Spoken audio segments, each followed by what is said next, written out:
भगवत अवतार महाप्रभु चैतन्य देव, साक्षात युगल का मिलित स्वरूप,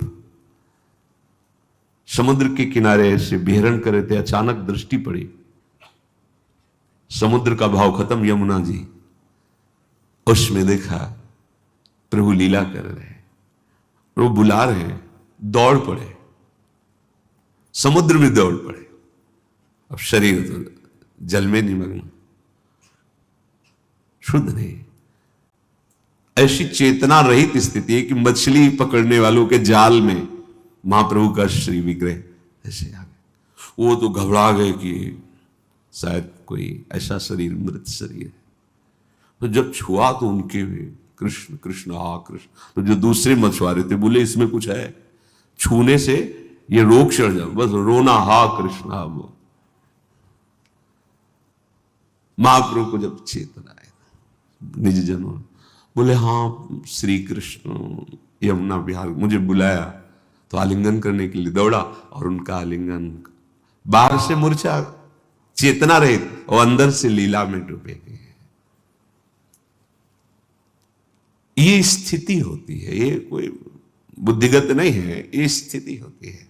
वो तो स्वयं स्थिति है ही, उनकी क्या स्थिति, वो तो स्थिति है ही, स्थिति प्रदान करने के लिए अवतार लिए, पर वो स्थिति प्रकट करके अपने प्रेमी जनों को दिखा दे, ऐसी स्थिति। मूर्छा का मतलब चेतना रहित दुख में बेहोश होना नहीं है, परमानंद लीला में निमग्न, बाहर से चेतना रहित है।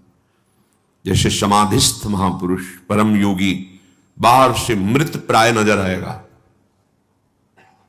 आंख खुली तो खुली, मुख खुला तो खुला, मक्खियां आ रही जा रही, ऐसे श्वास प्रश्वास भी नहीं चल रही, नाड़ी भी नहीं चल रही, कई कई घंटे ऐसे। कहां है? स्वरूप में स्थित है। प्रेमी जन कहां है? प्रियालाल के साथ खेल रहे, बाहर से चेतना रहित शरीर है। इसे मूर्छावस्था कहते हैं। जो विरही मूर्छावस्था को प्राप्त होता है तो बाहर से उसके शब्द विरही प्रकट होते हैं, हृदय में साक्षात सामने वही होता है जिसके विरह में होते हैं। तो उसी की चिंतन में वो रूप, वो सौंदर्य, वो प्रेम, वो आनंद, उसमें बाह्य चेतना लुप्त हो गई, उसे मूर्छा, यहां तक कि मृत्यु दशा भी कही गई।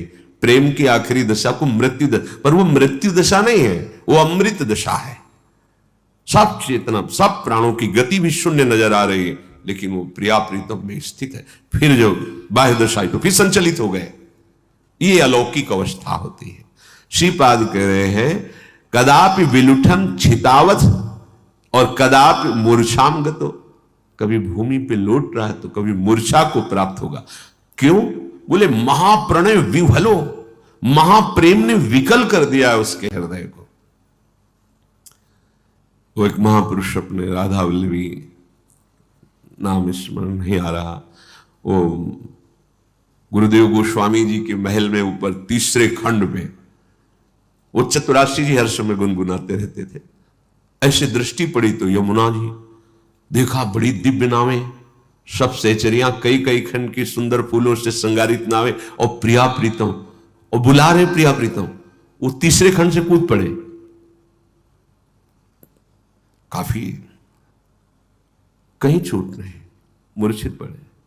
फिर जब चेतना आई, दरवाजा खटखटाए तो अंदर बोले तुम तो छत में थे।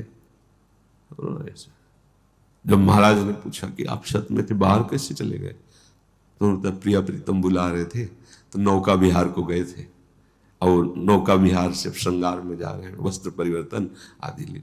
तो फिर ऐसे तीसरे खंड से गिरे, कहीं कोई चोट नहीं। एक बार वो रसोईया मनिया कर रहे थे श्री जी के लिए, और चतुराशी जी के पद में एकदम ऐसा हुआ कि वो करछी उनकी जांग में घुस गई, ऐसे गिरे कि करछी वो निकाली गई। कोई उनको पीड़ा नहीं, कोई कष्ट नहीं। ये दिव्यता कैसे आती है? नाम से, आश्रय से आती है।